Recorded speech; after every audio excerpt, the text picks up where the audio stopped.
بسم الله الحمد لله حمدا كثيرا طيبا مباركا فيه كما يحب ربنا ويرضاه. أشهد أن لا إله إلا الله وحده لا شريك له، وأشهد أن محمدا عبده ورسوله،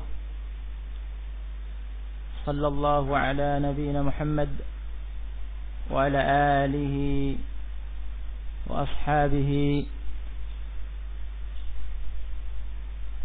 ومن تبعهم بإحسان إلى يوم الدين.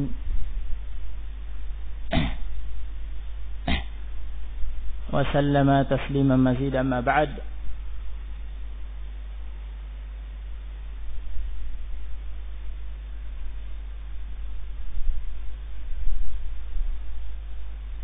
kita bersyukur kepada Allah Subhanahu wa taala. Allah Subhanahu wa taala telah memberikan sekian banyak nikmat kepada kita. Allah Subhanahu wa taala telah memberikan nikmat yang besar. Allah memberikan hidayah, membimbing kita dengan ilmu, mengenal Islam. Dan Allah Subhanahu wa taala memberikan taufik kepada kita untuk berislam, berserah diri kepada Allah Subhanahu wa taala dengan memeluk agamanya, satu-satunya din, agama yang diterima, diridhai di sisi Allah Subhanahu wa taala.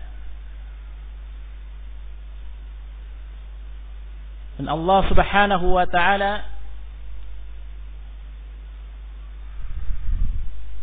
memanggil, mewafatkan nabinya yang termulia Muhammad sallallahu alaihi wasallam dalam keadaan Allah Subhanahu wa taala telah menyempurnakan syariatnya, menutup para nabi dan rasul dengannya, sebagai syariat yang sempurna. Al-yawma akmaltu lakum dinakum wa atmamtu alaikum ni'mati wa raditu lakumul Islam madina. Hari ini telah aku sempurnakan Islam, agama kalian. Ya Allah, aku sempurnakan nikmat ini bagi kalian.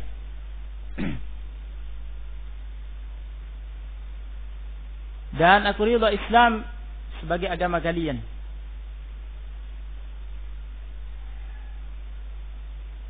Al-yawma akmaltu lakum dinakum. Hari ini aku sempurnakan agama ini bagi kalian. Wa atmamtu alaikum ni'mati, dan aku sempurnakan nikmat ini bagi kalian. Wa raditu lakumul Islam madina, dan aku ridha Islam sebagai agama kalian.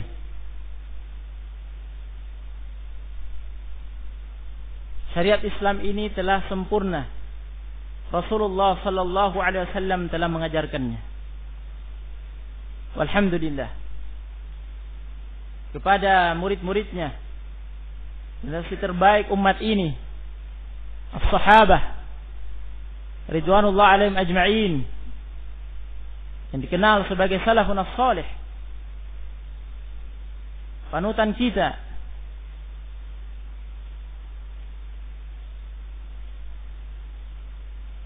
Tersisa bagi kita adalah mempelajari agama ini, mempelajari syariat ini, mempelajari dinul Islam, mempelajari hukum-hukum Islam,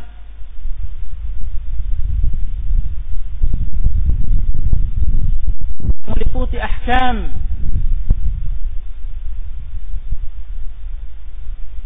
yang sifatnya i'tiqadiyah, hukum-hukum Islam yang dikabarkan oleh Allah Subhanahu wa taala, yang wajib kita yakini sebagai akidah kita. Wajib kita yakini perkara-perkara akidah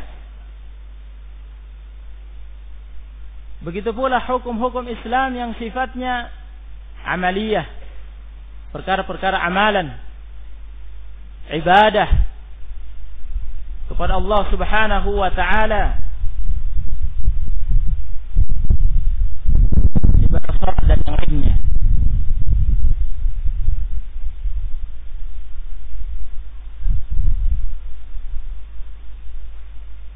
Jika kita ingin meraih keselamatan dunia dan akhirat, kita ingin mendapatkan kebaikan, kuncinya adalah tafaqquh fid din. Kata Rasulullah sallallahu alaihi wasallam pada hadis Muawiyah bin Abi Sufyan radhiyallahu anhuma, muttafaqun alaih, man yuridillahu bihi khairan yufaqihu fid din. Barang siapa Allah Subhanahu wa taala inginkan kebaikan baginya, Allah Subhanahu wa taala niscaya akan menjadikan dia faqih terhadap agama ini, berpemahaman, memahami agama ini, sehingga dia menjalani agamanya di atas faham yang benar, di atas ilmu, bukan sekedar ikut-ikutan.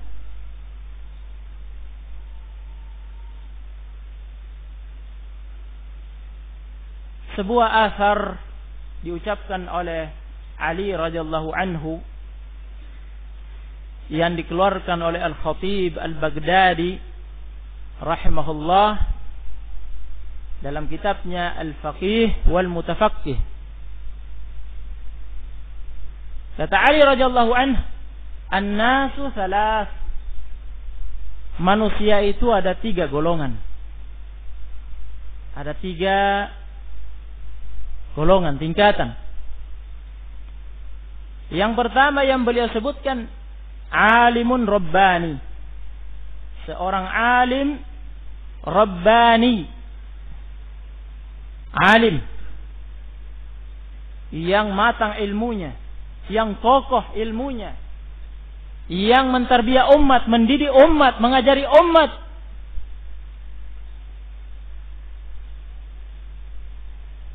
Sesuai dengan tingkatan pemahaman mereka. Mengajari mereka dari ilmu yang sederhana, meningkat ke ilmu, tingkatan ilmu berikutnya, dan seterusnya. Sehingga kemudian melahirkan alim-alim berikutnya. Yang kedua adalah muta'allimun ala sabili najatin. Muta'allimun ala sabili najatin. Seorang yang belajar, menuntut ilmu di atas jalan keselamatan. Menuntut ilmu, mempelajari agamanya dari sumber yang benar, dari Al-Quran dan As-Sunnah, di atas faham, pemahaman salafus salih, salaful ummah, pemahaman para sahabat ridwanullah alaihim ajma'in, yang pemahaman mereka pemahaman yang benar, karena mereka difahamkan oleh Rasulullah SAW, diajari langsung oleh Rasulullah SAW yang diturunkan padanya Al-Quran.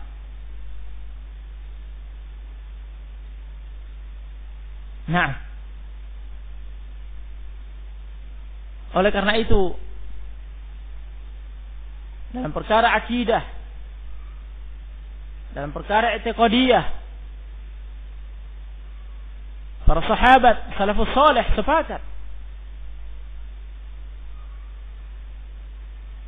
Naam, namun kemudian yang menimbulkan perselisihan adalah munculnya pemahaman-pemahaman yang baru yang keluar dari pemahaman mereka, keluar dari jalannya mereka. Sehingga inilah yang kemudian menimbulkan perpecahan umat. Sehingga di sana banyak jalan-jalan, banyak subul keluar dari shiratal mustaqim. Inilah yang kemudian membawa orang-orang keluar dari jalan keselamatan. Maka bersyukurlah kita jika Allah Subhanahu wa taala membimbing kita. Sampai saat ini kita mempelajari jalan keselamatan, Shiratal Mustaqim. Dan kita mendengar hal-hal yang berbahaya, yang menyimpang dari Shiratal Mustaqim, agar kita waspada, agar kita menjaga diri. Nah, kita menjauhinya. Barakallahu fiikum. Ini yang kedua. Kemudian yang ketiga, hamajun ru'a. Orang-orang rendahan,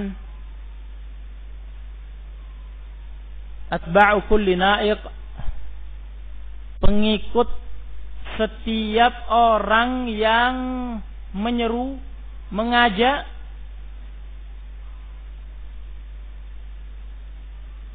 yamiluna ma'a kulli rih, condong bertiup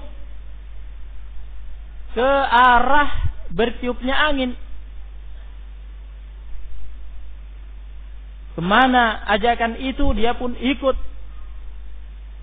tanpa punya pegangan yang jelas.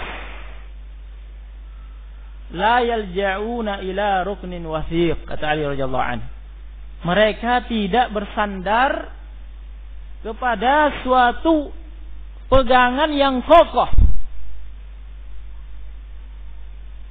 Ada yang mengajak ke sana ikut, ada yang mengajak ke sini ikut. Nah, karena tidak punya ilmu dasar pegangan yang kokoh. Nah, ini tingkatan orang-orang yang rendah. Nah, dan banyak orang yang seperti ini dalam kebingungan. Dalam kebingungan, tidak mengerti kemana dia harus menapakkan kakinya dalam menjalani agama ini. Begitu banyaknya seruan-seruan, begitu banyaknya kelompok-kelompok, begitu banyaknya jalan-jalan yang diserukan, yang ditawarkan. Karena sallallahu alaihi wasallam.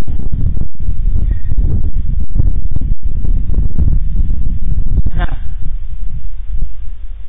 oleh karena itu, sekali lagi kita wajib bersyukur kepada Allah Subhanahu wa taala. Allah Subhanahu wa taala memberikan taufik kepada kita menghadiri majelis ilmu seperti ini. Naam, dalam rangka menapak jalan keselamatan di atas Shiratal Mustaqim,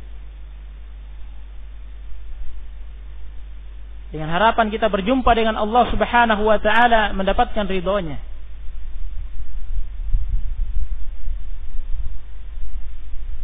Naam,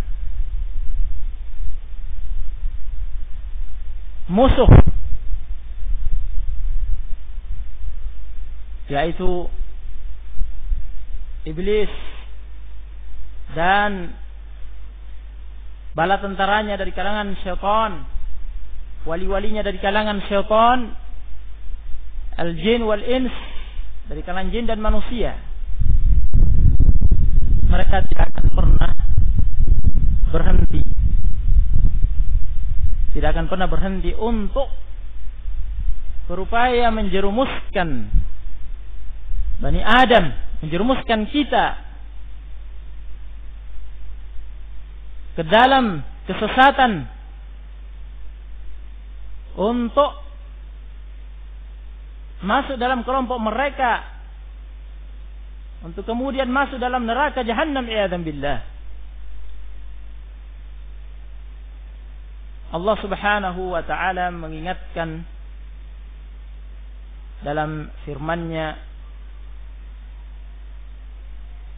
ya bani Adam, la yaftinannakumus syaitanu kama akhraja abawaykum minal jannah. Wahai sekalian Bani Adam, jangan sekali-kali kalian difitnah oleh syaitan. Difitnah oleh syaitan. Sebagaimana dia telah berhasil mengeluarkan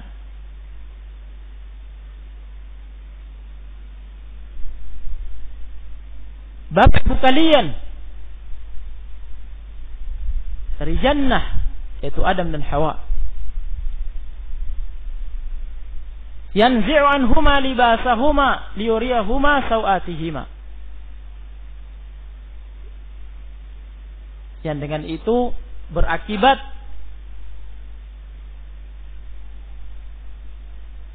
pakaian yang dikenakan oleh Adam dan Hawa untuk menutup auratnya lepas, sehingga kemudian terlihat auratnya. Kemudian dikeluarkan dari jannah, diturunkan ke bumi. Itu dengan makar, dengan tipu muslihat. Ketika Allah Subhanahu wa taala memberikan karunia nikmat pada Adam dan istrinya Hawa tinggal dalam jannah untuk menikmati apa yang ada dalam jannah, namun Allah Subhanahu wa taala melarang untuk mendekati satu pohon. Naam, Allah Subhanahu wa taala melarang dari satu pohon. Apa nama pohon itu? Wallahu a'lam. Allah Subhanahu wa taala mengabarkan tentang pohon itu. Allah melarang Adam alaihissalam dari pohon itu, namun Allah Subhanahu wa taala tidak mengabarkan kepada kita apa namanya, menunjukkan tidak penting bagi kita untuk mengetahui namanya. Kita tidak perlu takalluf, tidak perlu membebani diri, memaksakan diri untuk mencari-cari apa namanya. Ini yang benar. Naam.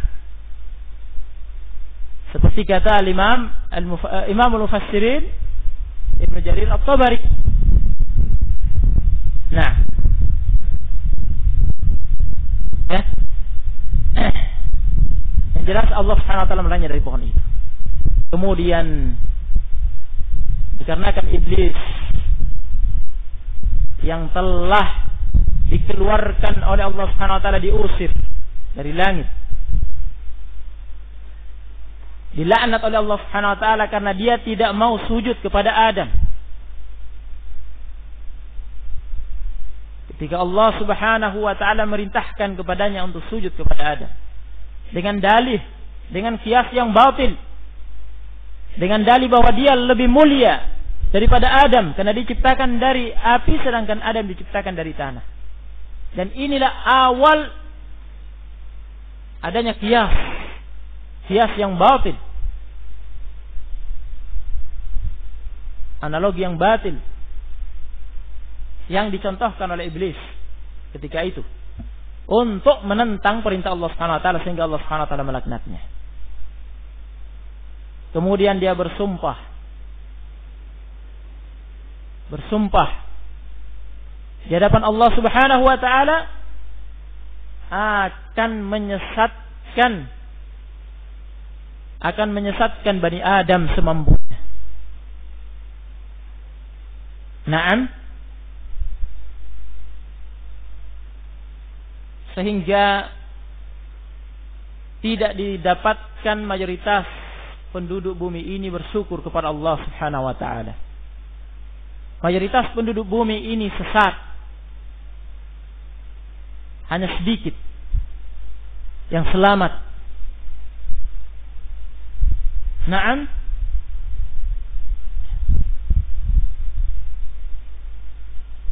Iblis berhasil dengan tipu muslihatnya, dengan syubhat, mengatakan kepada Adam bahwa sesungguhnya Allah Subhanahu wa taala melarang kamu mendekati pohon itu, ya, karena Allah tidak ingin kamu menjadi malaikat atau kamu kekal dalam surga. Naam. Sehingga lupa Adam. Nah, alaihi salatu wassalam. Nah, Allah Subhanahu mengatakan kepada kita, kepada anak keturunan Adam, jangan sampai kalian difitnah oleh syaitan sebagaimana dia berhasil memfitnah Adam dan Hawa. Nah, kemudian Allah Subhanahu wa taala mengingatkan betapa bahayanya musuh yang satu ini. Innahu yarakum huwa wa qabiluhu min haitsu la tarawnahum. Sesungguhnya dia melihat kalian bersama dengan kelompoknya, bala tentaranya melihat kalian dalam keadaan kalian tidak melihat mereka. Nah, sementara dia telah bersumpah di hadapan Allah Subhanahu wa taala.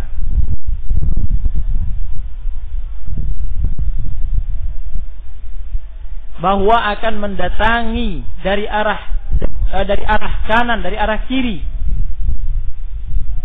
Nah, dari arah depan, dari arah belakang, dari arah kanan dan arah kiri. Nah, seluruh cara akan diupayakan untuk mengajak kepada kesesatan, untuk menjerumuskan Bani Adam ke dalam apa yang diinginkan oleh syaitan. Oleh karena itu kita harus waspada. Naam, Ibnu Qayyim rahimahullah menyebutkan dalam kitabnya Bada'iul Fawaid, menerangkan bahwa segala kejelekan di muka bumi ini sumbernya dari syaitan. Sumbernya dari syaitan, dan jenis-jenis kejelekan yang didatangkan oleh syaitan kita tidak akan mampu untuk menghitungnya. Jenis-jenisnya, ya. Apalagi bagian-bagian afrod dari jenis-jenis ini. Satu jenis kejelekan macam-macam bentuknya. Namun kata Ibnu Qayyim rahimahullah, mungkin kita merangkumnya. Ini bisa dirangkum bahwa kejelekannya, ya, kembali kepada 6 jenis. 6 jenis. Syaitan akan berusaha untuk mencapai target yang pertama. Itu yang pertama kali diupayakan. Jika tidak berhasil, akan melangkah ke target yang kedua, dan seterusnya akan kita dengar. Nah, dia akan berusaha agar Bani Adam, hamba Allah Subhanahu wa taala, keturunan Adam, berhasil dijerumuskan olehnya dalam salah satu atau lebih dari 6 jenis tersebut. Yang pertama, target utamanya adalah agar Bani Adam kufur kepada Allah Subhanahu wa taala. Kufur kepada Allah Subhanahu wa taala. Melakukan kesyirikan, menyekutukan Allah Subhanahu wa taala. Nah, ini target utamanya. Ya. Tidak ada yang tersisa setelah ini. Jika seseorang telah kufur kepada Allah Subhanahu wa taala, menyekutukan Allah Subhanahu wa taala, dengan ini istirahat iblis, syaitan akan beristirahat, merasa lega. Nah, akan merasa lega dengan itu. Nah, target utamanya tercapai. Dan orang ini yang berhasil dijerumuskan dalam kekufuran, dalam kesyirikan, kemudian akan menjadi wali syaitan. Akan menjadi wali syaitan. Nah, akan menjadi hizb, kelompok syaitan. Akan menjadi, ya, digunakan oleh syaitan sebagai penyeru, du'at ila abwabi jahannam, mengajak kepada pintu-pintu jahannam.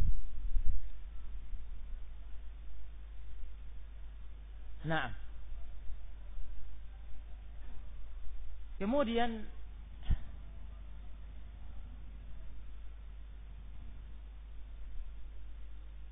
yang namanya syirik, menyekutukan Allah Subhanahu wa taala, dan tingkatan yang pertama yang dimaksud ini adalah syirik akbar. Syirik akbar menyekutukan Allah Subhanahu wa taala dalam ibadah dan yang lainnya. Ya, menyekutukan Allah dalam hal rububiyahnya atau dalam hal uluhiyah atau dalam hal al-asma wa sifat. Naam. Dan di sana ada syirik yang tingkatannya syirik kecil, namun merupakan wasilah, faktor yang akan mengantar seseorang untuk terjerumus dalam syirik akbar. Nah, jika seseorang berdoa kepada selain Allah, artinya menyembah selain Allah, berdoa kepada selain Allah, meminta kepada selain Allah, bernazar untuk selain Allah, menyembelih untuk selain Allah, dan semisalnya, berarti dia telah melakukan syirik akbar, syirik besar. Dia menjadi musyrik, kafir dengan itu, keluar dari Islam, bukan lagi muslim. Nah,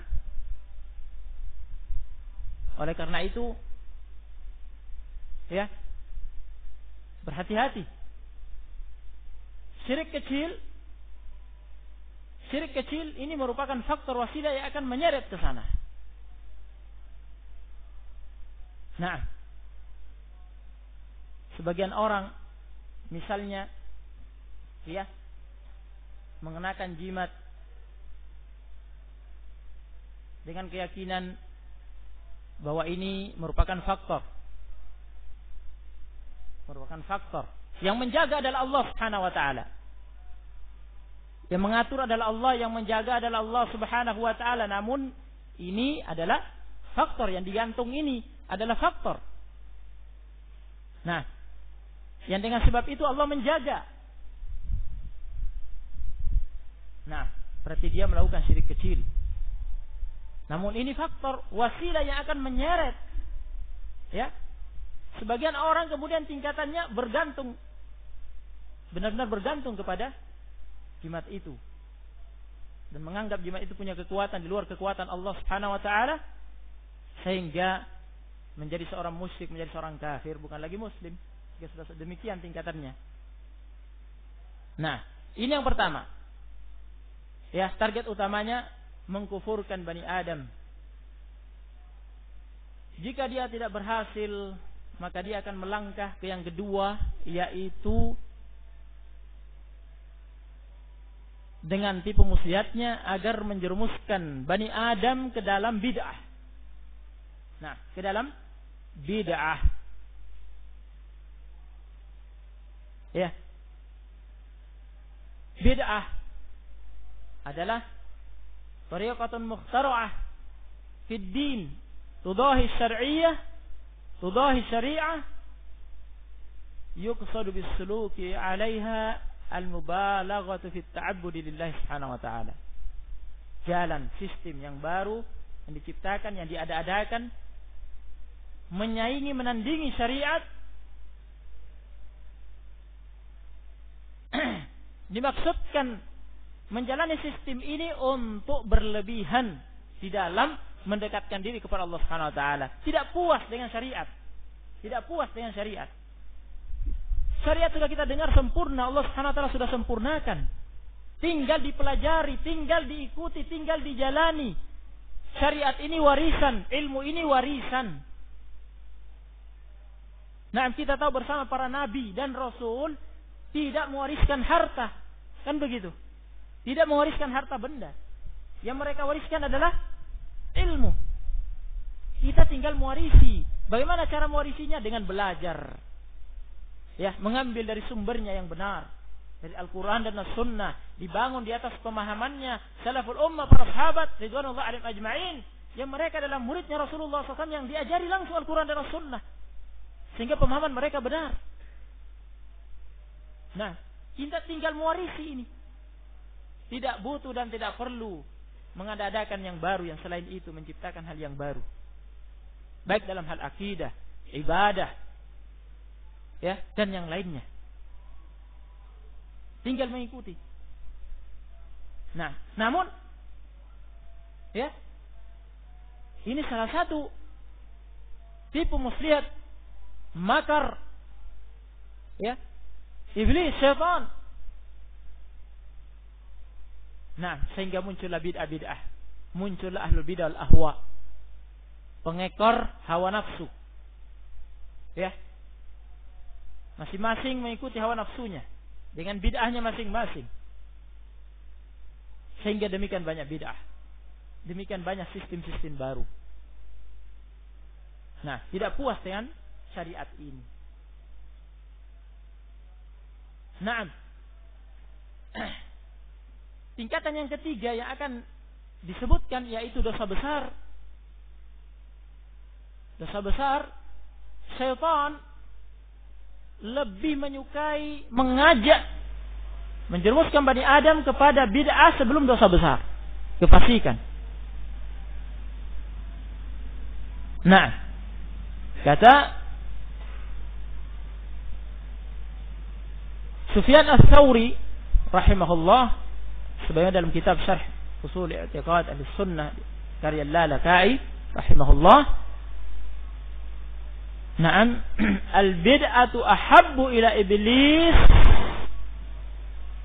min al-ma'siyah, karena al-bid'ah la yutabu minha. Bid'ah lebih disukai oleh iblis daripada maksiat. Lebih disukai oleh iblis daripada maksiat. Kenapa? Ya, karena bid'ah pelakunya sulit diharapkan taubatnya. Nah, tidak bisa bertobat. Berbeda dengan maksiat. Ya. Oleh karena itu, kenyataan menunjukkan qalla min ahlil bid'ah man yatub. Sedikit dari ahlul bid'ah, dari pengekor hawa nafsu, penganut bid'ah yang bertobat. Nah, ini sesuai dengan sabda Rasulullah SAW pada hadis Anas bin Malik yang dikeluarkan oleh Tabarani dalam Al-Mu'jam Al-Awsat, yang dikeluarkan pula oleh Diyauddin Al-Maqdisi dalam kitab Al-Mukhtarah, dihasankan oleh Al-Albani rahimahullah. Inna Allah ihtajazat taubah an kulli sahibi bid'ah hatta yada'a bid'atah.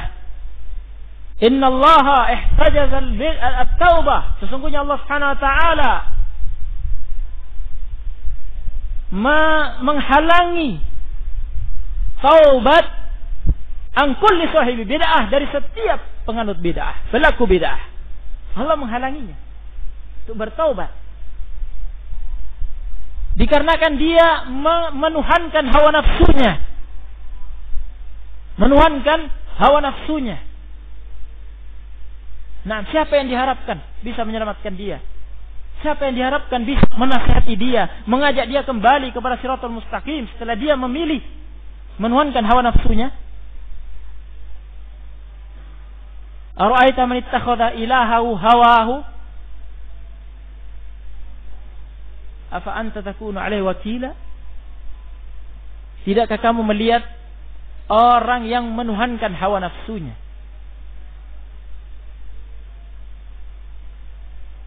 Nah, dan meninggalkan syariat. Apakah kamu bisa menjadi wakil untuk menyelamatkan dia, mengajak dia kembali kepada yang benar? Tidak bisa. Nah, setelah Allah Subhanahu wa ta'ala menyesatkan dia. Nah, oleh karena itu Allah Subhanahu wa ta'ala menghalanginya dari taubat. Hatta, kata Nabi SAW, hatta yatruka bid'atah, sampai dia sendiri yang meninggalkan bid'ahnya. Kalau dia sudah meninggalkan bid'ahnya. Nah, kata Imam Ahmad rahimahullah menerangkan makna hadis ini. Nah, bahwa Allah Subhanahu wa taala menghalangi pelaku bid'ah, pengekor hawa nafsu itu dari taubat, kata Imam Ahmad, lam yuwaffaq lit-taubah. Dia tidak diberi taufik untuk bertobat. Hatta idza taraka bid'ata rubbama yuwaffaq lit-taubah. Sampai jika dia sudah meninggalkan bid'ahnya, mungkin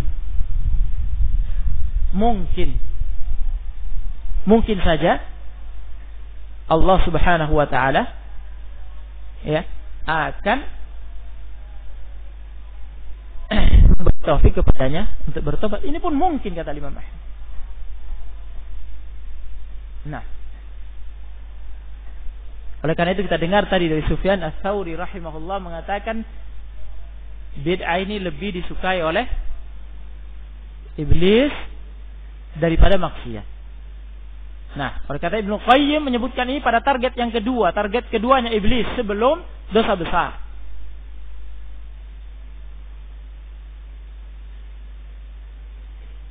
Naam.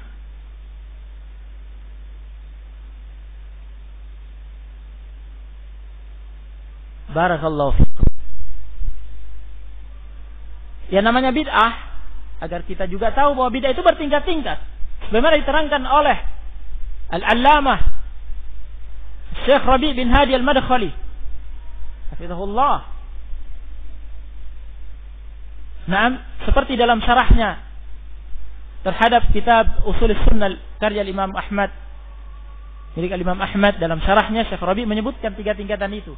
Juga Al-Allamah Syekh Ubaid Al-Jabiri hafizahullah dalam kitabnya Idhaf Al-Uqul, syarah Thalathatul Usul, ada tiga tingkatan. Yang pertama, bid'ah yang tingkatannya kufur, mukaffirah. Orang yang terjerumus dalam bid'ah ini kafir. Seperti contohnya bid'ah taraffud, bid'ahnya kaum Rafidhah, bid'ahnya Khomeini dan kawan-kawannya. Nah, yang meyakini bahwa imam-imam mereka yang 12 itu memiliki kedudukan yang lebih tinggi dari malaikat, lebih tinggi dari Nabi Muhammad SAW. Nah, dan meyakini bahwa statement imam-imam mereka, imam-imam Syiah Rafidhah, suci seperti kitab suci Al-Quran dan yang lainnya dari kesesatan mereka. Mereka bukan muslimun yang keyakinan ini. Nah, dan yang kedua, contoh yang lainnya adalah bid'ah Jahmiyah yang tidak menyifati Allah Subhanahu wa taala dengan sifat apapun. Nah,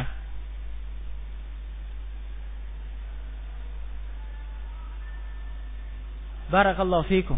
Begitu pula bid'ah ekstrimnya kaum sufi yang dikenal dengan bid'ah ittihadiyah hululiyah, bahwa wujud ini hanya satu, semua wujud adalah wujudnya Allah, bahwa Allah ada di mana-mana, ini kufur. Nah, padahal Allah Subhanahu wa taala zatnya yang maha suci, zat Allah Subhanahu wa taala di atas aras, di atas seluruh makhluk. Aras makhluk Allah yang pertama Allah ciptakan sebelum makhluk-makhluk yang lainnya, dan makhluk yang terbesar yang mengetahui Jannatul Firdaus. Kita ini di bumi, di atas kita langit 7 lapis. Di atas langit jannah, surga pertengahan, dan yang paling atas namanya Jannatul Firdaus. Dalam hadis Rasulullah SAW mengatakan, dan atap yang mengatapi Jannatul Firdaus, adalah aras. Ar-Rahmanu 'alal arsy istawa. Allah yang Maha Pengasih istawa, berada, bersemayam, menetap di atas aras. Di atas sana tidak ada makhluk bersamanya, seluruh makhluk di bawahnya. Naam. Ini tadi contoh-contoh bid'ah yang menjadikan penganutnya kafir. Dan yang kedua bid'ah mufassiqah. Bid'ah yang menjadikan pelakunya fasik. Besar tingkatan dosanya. Seperti bid'ah kaum Mu'tazilah. Ya. Kaum Mu'tazilah, bid'ah kaum Asy'ariyah dan yang lainnya. Ya, dan yang terakhir adalah bid'ah yang tingkatannya dosanya kecil, shaghirah. Nah, dicontohkan oleh Syekh Ubaid Al-Jabiri hafizahullah seperti zikir jama'i, zikir berjamaah secara serentak dengan satu komando.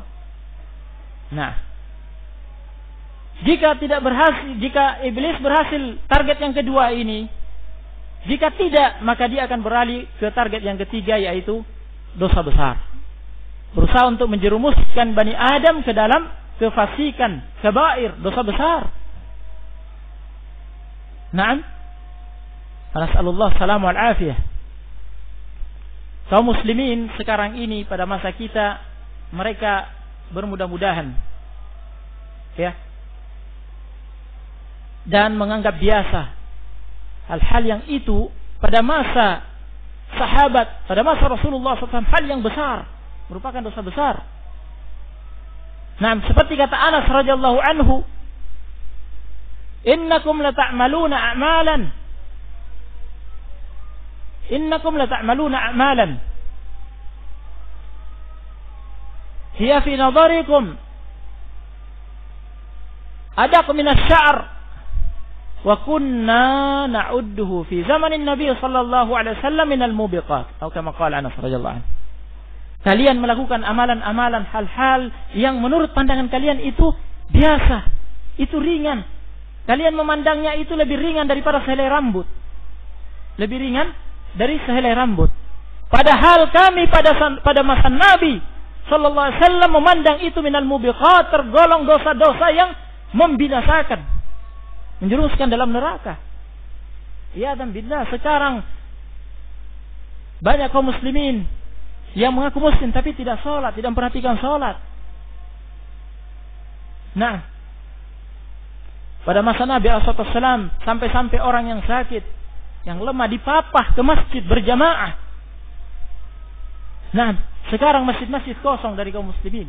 Kemana mereka di waktu-waktu sholat? Nasallallahu salam wal afiyah. Nah,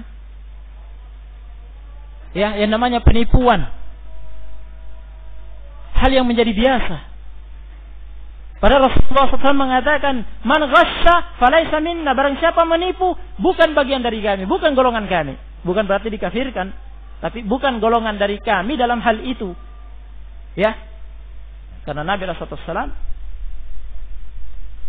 ya mengikuti jalan Nabi SAW, menjaga diri dari penipuan dan yang lainnya.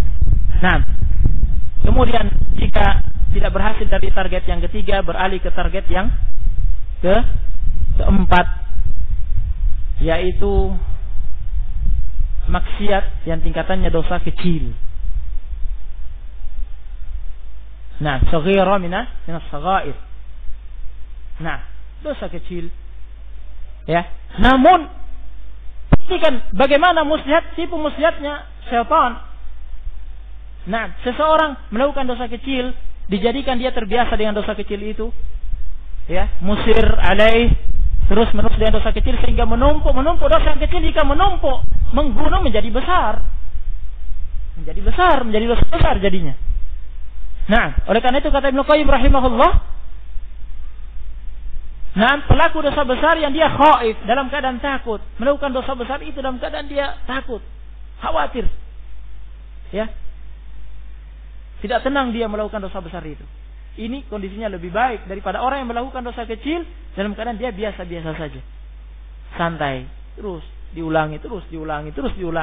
Padahal itu sudah menjadi dosa besar dalam keadaan dia tidak ada rasa khawatir. Nah, pelaku dosa besar, satu dosa besar dalam keadaan dia khawatir, tidak tenang, dalam keadaan dia ya risau dengan itu, takut dengan itu, ini lebih baik kondisinya daripada yang ini tadi. Nah, itu harus hati-hati, kita harus mengerti tipu muslihatnya syaitan. Nah, kemudian berikutnya yang kelima, jika tidak berhasil, maka syaitan akan melangkah ke target yang kelima, yaitu menjadikan Bani Adam sibuk dengan al-mubahat, sibuk dengan hal-hal yang mubah, hal-hal yang boleh hukumnya. Boleh. Yang melakukan itu tidak tercela, tidak berdosa, karena mubah, dibolehkan dalam syariat ini. Namun, apa target yang diinginkan oleh iblis dengan itu? Dengan menyibukkan dia dalam perkara-perkara yang mubah, dia lalai dari beramal soleh. Nah, yang seharusnya dia menyibukkan diri dengan amal soleh. Menyibukkan diri dengan amal soleh, disibukkan dengan perkara-perkara yang mubah, sehingga pahalanya, bekalnya untuk menghadap Allah Subhanahu wa taala sedikit. Habis waktunya untuk hal-hal yang mubah. Nah, Tayyib, iblis tidak menyukai seorang muslim, hamba Allah, Bani Adam, meraih keutamaan sebanyak-banyaknya, sebesar-besarnya. Jika ini tidak berhasil, yang terakhir yang akan menutup majelis kita, jika orang ini termasuk orang yang haris ala waqtih, orang yang begitu memperhatikan waktunya, menghitung waktunya, menghitung nafasnya untuk hal-hal yang bermanfaat untuk akhiratnya, yang berpahala, yang merupakan amal soleh, maka mustihat iblis adalah mengalihkan orang ini agar memilih dan menyibukkan dengan amalan-amalan yang mafdul, sehingga tidak melakukan amalan yang afdal. Amalan yang mafdul, pada perkara itu sebenarnya ada amalan yang afdal, yang lebih utama. Ada yang lebih utama, jika dia memilih itu pahalanya lebih besar. Namun iblis mengalihkan dia ke amalan yang mafdul, yang lebih rendah tingkat keutamaannya, sehingga lepas darinya keutamaan yang lebih besar. Meskipun dia dapat keutamaan pahala, namun yang lebih besar dari itu dia tidak dapat. Nah, ini yang terakhir yang mampu dilakukannya. Nah, jika yang sebelum-sebelumnya dia tidak berhasil. Nasallallahu subhanahu wa ta'ala assalamu alafiyah. Kita akhiri nasihat yang singkat ini, semoga bermanfaat.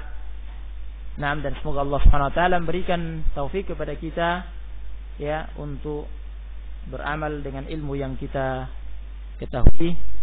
Sallallahu ala nabiyina Muhammad wa ala alihi wasallam. Alhamdulillahirabbil alamin.